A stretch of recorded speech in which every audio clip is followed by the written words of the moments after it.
Σήμερα έχω μαζί μου έναν από τους πιο ταλαντούχους σκηνοθέτες της νέας γενιάς, θα πω. Πάρη μου, καλώς όρισες. Χαίρετε, χαίρομαι πολύ που με είδαμε και μετά την πρόσκληση σου ήμουν πολύ ενθουσιασμένος για τούτο. Η αλήθεια είναι. Να πούμε ότι δεν γνωριζόμαστε προσωπικά, οπότε ξέρεις, και για μένα ήταν πάρα πολλά ενδιαφέρον έτσι να τα πούμε που κοντά, διότι through the years έχω δει τη δουλειά σου. Και δεν σου κρύβω ότι πολλές φορές χωρίς να ξέρω ότι ήσουν εσύ πίσω από τη συγκεκριμένη, ξέρω εγώ, διαφήμιση, με το που έβλεπα το λόγο της εταιρείας που εργάζεσαι κάτω αριστερά, ήμουν κάπως It's that guy. It's that guy again. Και πραγματικά θεωρώ ότι είσαι που τα άτομα τα οποία πραγματικά κάνουν τη διαφορά αυτή τη στιγμή στην Κύπρο.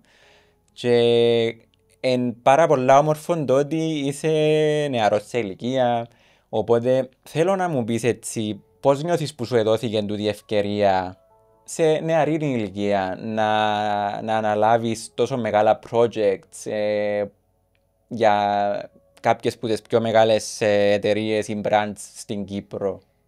Καταρχάς να πω ότι το όλο μου λαλείς πολύ όμορφα, ευχαριστώ πάρα πολύ. Πραγματικά εκτιμώ την άποψη σου σε τούτο. Εγώ έχω να πω ότι οι ευκαιρίες δίνονται σου, εννοείται και πρέπει να τις αρπάξεις. Όμως για να έρθουν οι ευκαιρίες, προφανώς πρέπει να έχεις δείξει κάτι πριν. Οι ευκαιρίες δεν έρχονται απλά από μόνες τους. Και νιώθω ότι και εκτιμώ πάρα πολλά και ότι, να το πω, νομίζω, η Semio Productions που έδωσε μου την ευκαιρία στα πρώτα μου βήματα και βοήθησε με πάρα πολλά στο να εξελιχθώ σε το πράγμα που κάνω. Φυσικά, μετά που σου δίνεται μια ευκαιρία, it's up to you να την αρπάξεις και να κάνεις τι που μπορείς καλύτερα. Σωστά. Σίγουρα οι συνεργάτες οι οποίοι επιλέγεις, τα όρια που βάζεις στη δουλειά σου, πόσο μπορεί να επέμβει κάποιος στη δουλειά σου. Το δικό σου όραμα, το δικό σου vision, όλα τούτα οδηγούν στο να δημιουργήσεις κάτι το οποίο έχει ταυτότητα και μπορείς να καταλάβεις αμέσως ποιο είναι η δουλειά. Για να κάνουμε έτσι και μια εισαγωγή για σένα, για τον κόσμο που μπορεί πρώτη φορά να σε βλέπει, πρώτη φορά να σε ακούει, να πούμε ότι έχεις και μια πιο διεθνή παρουσία, διάφορα βραβεία σε φεστιβάλ, στην Ευρώπη, να δεν κάνω λάθος, και στην Αμερική. Αμερική, ναι. Αμερική. Λατινική Αμερική. Δούλεψα αρκετά στην Λατινική. Θεωρείς ότι η διαφήμιση είναι έναν είδος τέχνης? Βέβαια. Βέβαια είναι. Ουσιαστικά η διαφήμιση είναι ένα είδος τέχνης που μέσα της υπάρχει και το marketing, υπάρχουν οι στρατηγικές, υπάρχουν brands τα οποία θέλουν να εξελιχθούν και γι' αυτό και γίνεται η διαφήμιση. Σίγουρα η διαφήμιση είναι εξελίσσεται και είναι κάτι το οποίο ξέρουμε πάρα πολλά καλά ακόμα στην Κύπρο και το λέω υποτιμητικά. Λέω ότι η εξέλιξη της είναι τόσο ραγδαία σε σχέση με το εξωτερικό. Ουσιαστικά είναι το εξωτερικό που σπρώχνει τα boundaries της διαφήμισης που εμείς στην Κύπρο τρέχουμε να τα προλάβουμε. Και τούτο είναι καθόλου κακό. Είναι κάτι πολλά θετικό να τρέχουμε να προλάβουμε τα trends, γιατί ουσιαστικά οδηγεί στην εξέλιξή μας. Σίγουρα. Εσύ, Πάρη μου, ήσουν πάντα πιο visual στη δουλειά σου ή πάντα υπήρχε και το storytelling κομμάτι? Είναι ένας συνδυασμός? Ναι, σίγουρα συνδυασμός. Στη δική μου δουλειά κάποιες διαφημίσεις είναι ξεκάθαρα visual και κάποιες άλλες απαιτούν το storytelling. Εξαρτάται από το concept της διαφημίσης. Αλλά εγώ πάντα ήμουν το storytelling. Πάντα ενδιαφέρε με το πώς εξελίσσεται κάτι και οι τρόποι με τους οποίους μπορείς να το παρουσιάσεις και έξω. Όμως, το storytelling είναι ένα πάρα πολύ δυνατό στοιχείο το οποίο χρησιμοποιείται στον κινηματογράφο. Η διαφήμιση μόνη της χρειάζεται και το visual. Άρα, με κάποιον τρόπο, αναγκάζεσαι σε εισαγωγικά να πρέπει να εξελίξεις και το visual κομμάτι. Εσύ είσαι καθαρά πάνω στο σκηνοθετικό κομμάτι ή έτυχε, ας πούμε, κάποιες φορές να γράψεις και το σενάριο ή να δώσεις τις ιδέες σου για το σενάριο? Ναι, τα τελευταία χρόνια ασχολούμαι καθαρά με σκηνοθεσία. Σίγουρα ξεκίνησα πολλά πιο χαμηλά και σιγά σιγά εξελίσσεσαι. Όσον εξελίσσεσαι και όσον είσαι σε το industry της διαφήμισης, συνειδητοποιείς ότι ουσιαστικά μαθαίνεις να σκέφτεσαι κάπως διαφορετικά. Τούτος ο διαφορετικός τρόπος σκέψης πολλές φορές σε οδηγεί στο να δημιουργείς κάποιες εικόνες ή κάποιες ιδέες που σίγουρα χρειάζεται να έχεις και σίγουρα κάποιοι χρειάζονται κάποια καθοδήγηση, άρα είσαι τζαμέ για να προτείνεις και τις δικές σου απόψεις. Θεωρείς ότι εμπνεύστηκες, εντάξει, να μου πεις σίγουρα, κατά τη διάρκεια των σπουδών σου στην Αγγλία, ή ήταν ένα βήμα στο να εξελίξεις το ταλέντο σου, δηλαδή θα έμενες Αγγλία, ας πούμε, για δουλειά, πώς αποφάσισες να έρθεις πίσω στην Κύπρο? Ναι, καταρχάς να πω ότι εγώ είχα ξεκινήσει και από ένα δίπλωμα μες στην Κύπρο στο Φρέντερικ. Και μετά είχα πάει στην Αγγλία για να συνεχίσω τις σπουδές μου για πτυχίο, μεταπτυχιακό και το καθεξής. Θεωρώ ότι το ταλέντο είναι ένα πράγμα. Με τις σπουδές, τι όπως συνειδητοποιήσεις, είναι ότι γνωρίζεις τα όρια σου. Γιατί όταν φτάνεις σε ένα σημείο όπου αναγκάζουν σε σπουδές να πρέπει να κάνεις γυρίσματα αρκετά συχνά. Όταν είσαι φοιτητής και δεν έχεις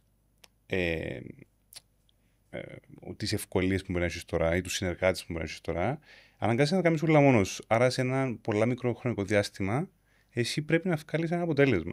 Το πράγμα στα πανεπιστήμια, τη σήμερα ημέρα τουλάχιστον, θέλουν το κάθε μια-δυο εβδομάδες.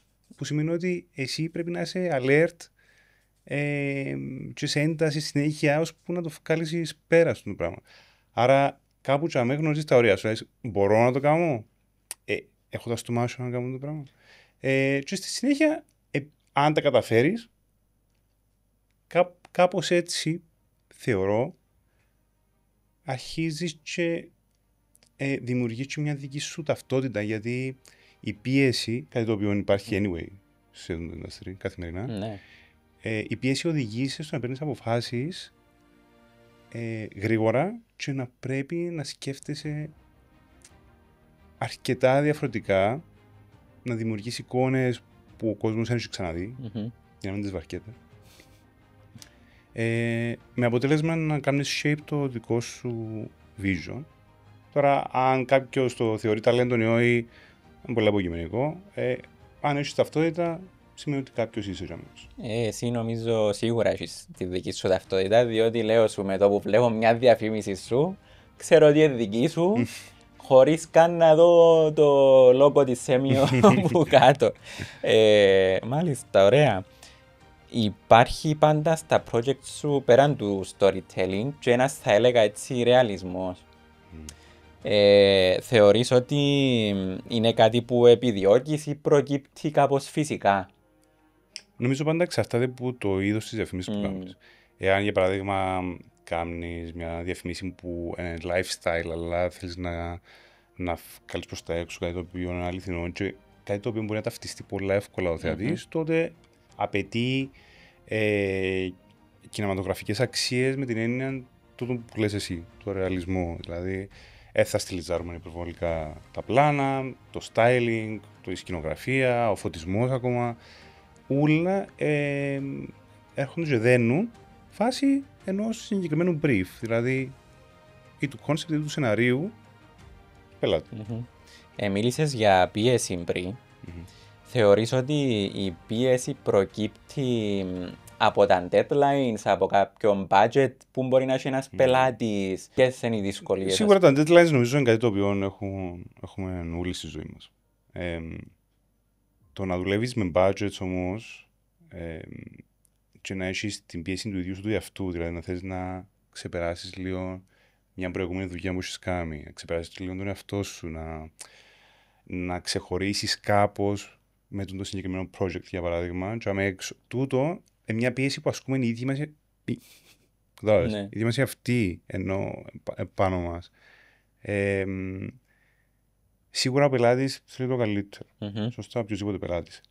Εμείς τι προσπαθούμε να κάνουμε είναι να του δώσουμε τι που θέλει, πλάς κάτι παραπάνω. Άρα τούτο σημαίνει ότι δημιουργείται μια κάποτε δημιουργική πίεση, μπορώ να πω, κάποτε όμως εναρνητική. Δηλαδή, δεν το βλέπει κανένας, δεν τη βλέπει κανένας την πίεση, αλλά υπάρχει. Και τούτο είναι πραγματικότητα. Πόσο δύσκολο ή challenging είναι να παντρέψεις, ας πούμε, το marketing κομμάτι, διότι at the end of the day θέλεις να διαφημίσεις έναν προϊόν, να πουλήσεις κτλ.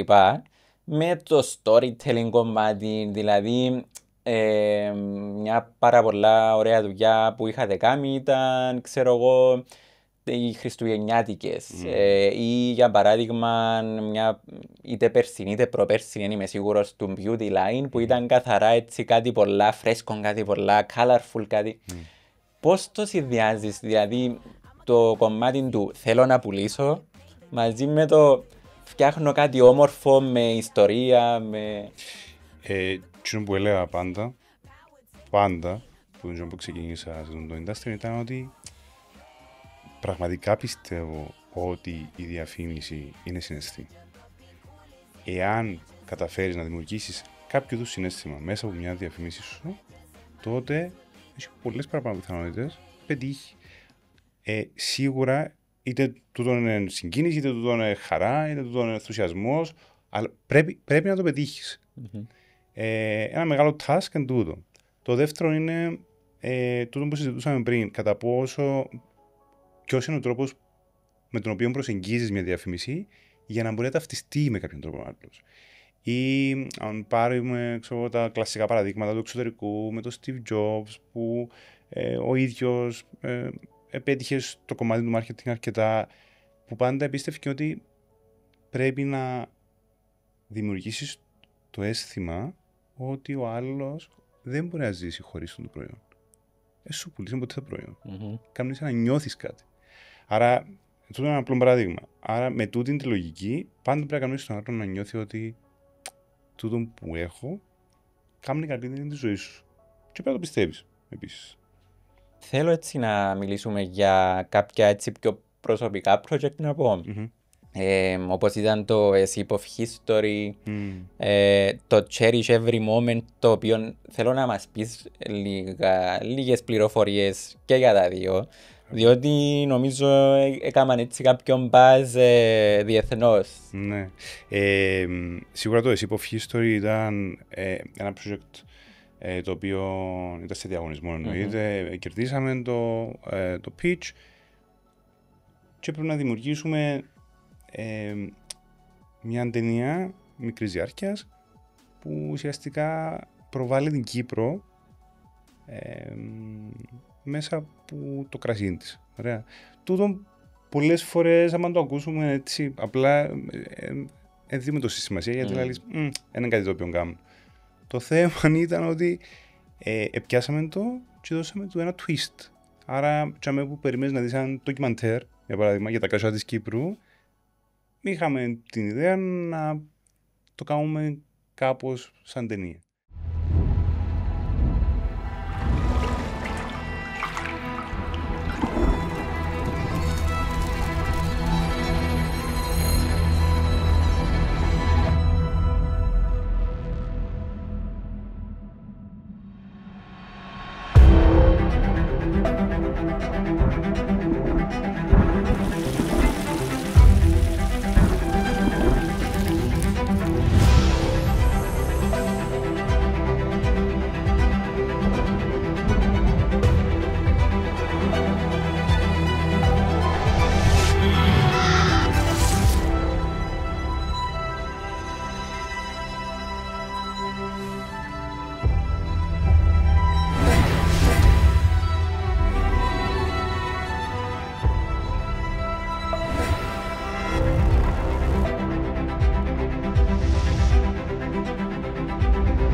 Και το πράγμα πέτυχε πάρα πολλά.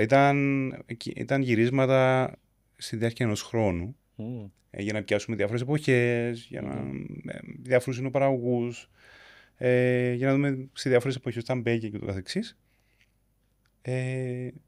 Και σίγουρα όντως είχε μεγάλη απήχηση στο εξωτερικό, γιατί ακριβώς ήταν εικόνες οι οποίες δεν περίμενες να δεις σε τέτοιου είδους concept.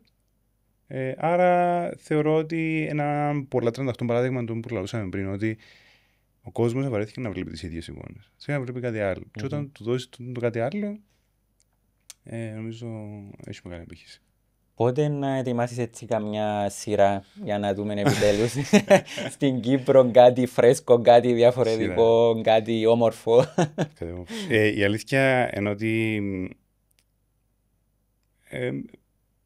υπάρχουν σκέψεις για κάτι. Σίγουρα είναι πολλά challenging να κάνεις. Πρέπει να τα πούμε τούτα, ότι είναι αρκετά challenging να κάνεις σειρές στην Κύπρο, όχι λόγω locality, επειδή έχουν κάποια έξοδα οι σειρές. Ναι.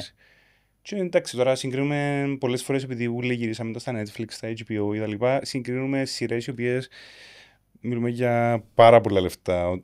Τεράστια budgets. Marketing budget. Ναι, και πάρα πολλά aspects, δεν είναι μόνο τα budget. Αλλά στην Κύπρο, σίγουρα οι δημιουργοί που κάνουν σειρές, ξέρω ότι διούν το 100% του εαυτού τους για να βγουν το αποτέλεσμα. Όμως, εγώ προσωπικά, αφού η ερώτηση απευθύνεται σε μένα, προσωπικά θεωρώ ότι υπάρχει το σωστό timing. Είναι κάτι το οποίο θα ήθελα να κάνω σε κάποια φάση και να το κάνω όπως ξέρω να το κάνω, όπως κάνω την καθημερινή μου δουλειά, τη διαφήμιση και το καθεξής.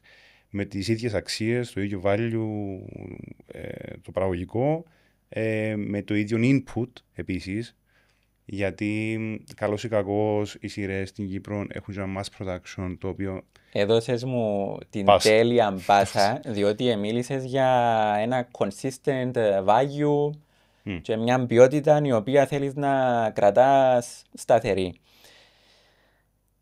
Γιατί πιστεύεις ότι υπάρχει το mass production στην Κύπρο και εσύ να έμπαινες στο τρυπάκι να σου πούν πάρει μου, εγώ θέλω να κάνω μια σειρά η οποία να παίζει 5 φορές την εβδομάδα. Με ενδιαφέρει αν είναι καλό το σενάριο, απλά θέλω να παίζει 5 φορές. Ναι, εσύ πώς το βλέπεις το mass production? Όταν μου έγινε η πρόταση είπα όχι. Και όταν μου γίνεται η πρόταση για κάτι παρόμοιο πάλι λέω όχι. Αν είμαστε ειλικρινείς, αν τα λεφτά είναι υπερβολικά για να χαρείς και να ενθουσιαστείς ή να ενθουσιαστώ εγώ, ή είναι κάτι το οποίο λαλείς, να το κάνω για τα λεφτά, γιατί είμαστε όλοι ανθρώποι και κάποιες φορές είναι πιο σημαντικά από κάτι άλλο, ανάλογα με την περίοδο της ζωής σου. Αλλά ευτυχώς εγώ δεν ήρθα ποτέ σε αυτή τη φάση να πω έχω ανάγκη να το κάνω για τα λεφτά. Άρα τούτον κράτησε με, προστάτεψε με και βοήθησε με στο να πω όχι, δεν θα κάνω το πράγμα.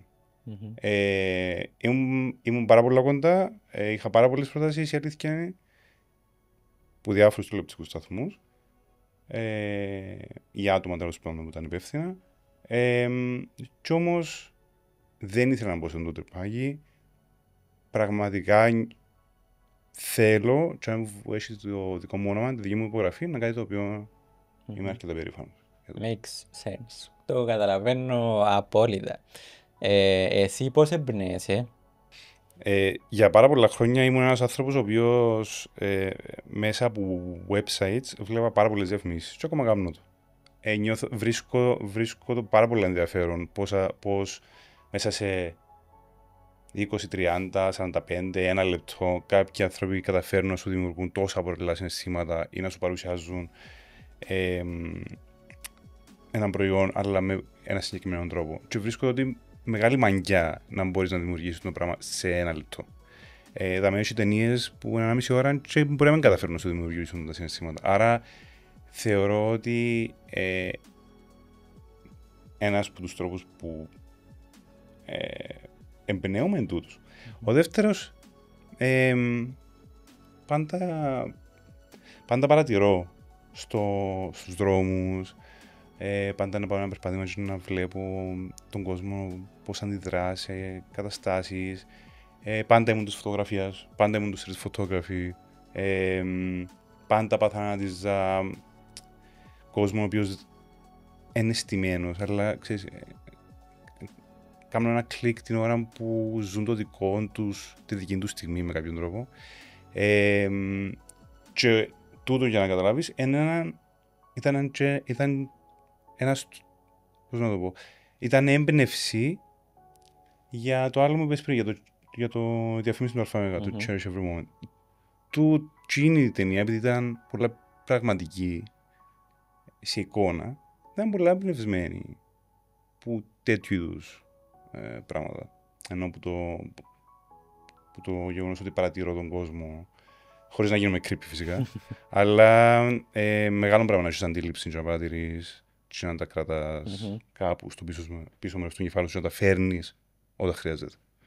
Έχεις και το memory, το εγκεφαλικό. Ναι, ας πούμε, λέω το και τις προάλλες, μια από τις διαφημίσεις που κάναμε του Bean Bar, αν παρατηρήσεις ένα συγκεκριμένο frame κάπου στο background, έχει μια κοπέλα με ένα ποδήλατο, ξαφθεί, την οποία ήθελα τόσο πολλά να βάλω στο background, μάλλον δεν ήταν κανένας, αλλά είναι γιατί είχα τη δει σε ένα ταξίδι στη Σουηδία και είχα μου τόσο πολύ εντύπωση η φωτογραφία που εύκαλα, που με μείνει στο νου. Άρα σε εκείνη τη διαφήμιση είπα, στο background θα μπει μια κοπέλα με ποδήλατο. Και προφανώς μόνο εγώ το ξέρω. Αλλά με κάποιον τρόπο μέσα στην αρχή της διαφημίσης και για μένα κάτι σημαίνει. Εσύ πιστεύεις ότι τούτο που βλέπουμε τώρα στις διαφημίσεις, που μιλούμε για 3D animation και λίγο έτσι πιο... CGI, ναι. CGI, thank you. Είπες τη λέξη που έψαχνα. Θεωρείς ότι τούτο είναι το μέλλον της διαφήμισης ή θεωρείς ότι είναι ένα trend που είναι να περάσει? Όχι, δεν είναι το μέλλον της διαφήμισης. Εγώ, για παράδειγμα, ένα μεγάλο ποσοστό των διαφημίσεων που κάνω τα τελευταία 2 χρόνια έχουν πάρα πολλοί CGI. Δηλαδή έχουν πάρα πολλά γραφικά. Κάποιες είναι 90% graphics, αλλά η αλήθεια είναι ότι προκύπτει μέσα, εκτός ότι μπορεί να είναι concept, το δέχομαι το, η σενάριο, προκύπτει και από τα budgets. Γιατί ο άλλος λέει, παρά να πληρώσω τόσα πολλά λεφτά να κάνω γυρίσματα, να δώσω πιο λίγα για να κάνω γραφικά. Χωρίς να σημαίνει ότι ισχύουν το πράγμα, γιατί και τα γραφικά για να φύγει κάτι καλό, post-production wise, μπορεί να κοστίζει παραπάνω από τα γυρίσματα. Ας πούμε τώρα κάνουμε, στους επόμενους μήνες να δείτε, κάνουμε μια πολλά μεγάλη καμπάνια, η οποία 95% είναι CGI και είναι, νομίζω, είναι ευκήγε ξανά στην Κύπρο. Κάτι τέτοιο. Μιλούμε για διαφήμιση ή για κάτι άλλο? Ναι, διαφήμιση. Ναι. Που έρχεται γιατί ο ίδιος ο πελάτης και η διαφημιστική εμπιστεύονται την τεχνική πλέον, όμως δεν βασίζονται σε αυτό. Βασίζονται στο γεγονός ότι παίρνεις την λογική και μετατρέπεις τη σε κάτι άλλο. Τούτο είναι το point, αν με ρωτάς εμένα. Δηλαδή, αν πεις ότι βασίζομαι πάνω σε τούτο, χάνεις το παιχνίδι. Ναι, γιατί μετά απλά ό,τι κάνεις είναι γραφικό, χάνει την ουσία. Χάνει το συναίσθημα, χάνει την ουσία. Μάλιστα, λοιπόν, θέλω να σε ευχαριστήσω που ήσουν σήμερα εδώ μαζί μου. Χάρηκα πάρα πολύ που σε γνώρισα. Και εγώ πάρα πολύ. Σε ευχαριστώ πάρα πολύ για την πρόσκληση. Παραλαμβάνω και κάτι έτσι συζητήσεις απλές, όμορφες, είναι πάντα ωραίες. Να είσαι καλά. Ανυπομονούμε να δούμε τα επόμενα project. Ευχαριστώ πάρα πολύ. Να είσαι καλά. Thank you.